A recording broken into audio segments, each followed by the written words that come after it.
Hello guys, papunta kami ngayon ng shore kasama ko yung aking sweetheart.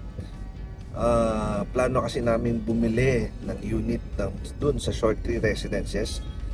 So, papakita ko na rin sa inyo kung ano magiging itsura nun. So, stay tuned and see you later.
Hello guys, nandito tayo ngayon sa amenity area ng Shore Tree Residences. So, papakita ko sa inyo yung napakaganda nilang suite.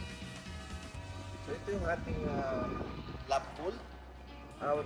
Ngayon, ito pa lang yung open natin na swimming pool. Pero napakadaming swimming pool dito na meron dito sa Shore Tree Residences. So, that's it guys. And mamaya, tingnan naman natin yung mga units.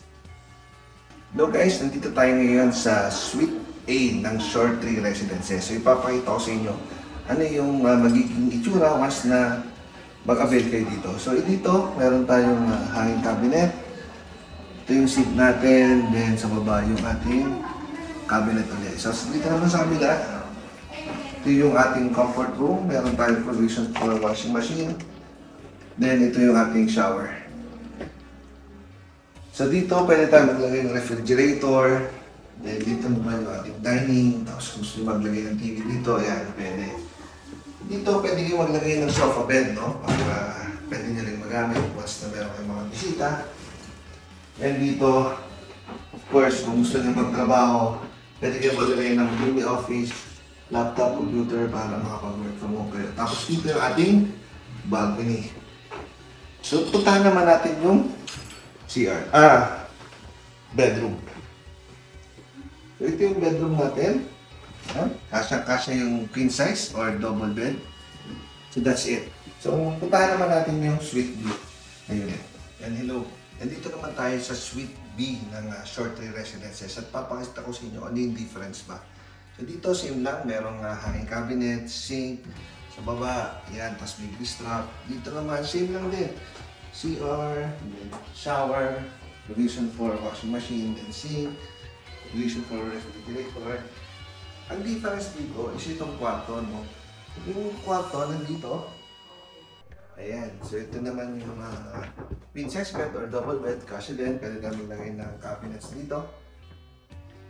Tapos dito naman yung ating living and dining. So dito yung ating table, dining table. Sa opposite naman yung ating television. Then another sofa bed, and syempre yung table natin if ever gusto nyo mag-work. So ito naman yung ating balcony. So depende sa magiging view. And depende sa available ay ating inventory. So yun lang, kung gusto nyo magkameron ng computation guys, kung gusto nyo magkameron ng viewing, mag-viewing dito tayo, or online viewing, message nyo na ako sa number na makikita nyo dito sa screen. So again, this is Raymond Pascual, your International Property Specialist ng SMDC, and see you on my next project.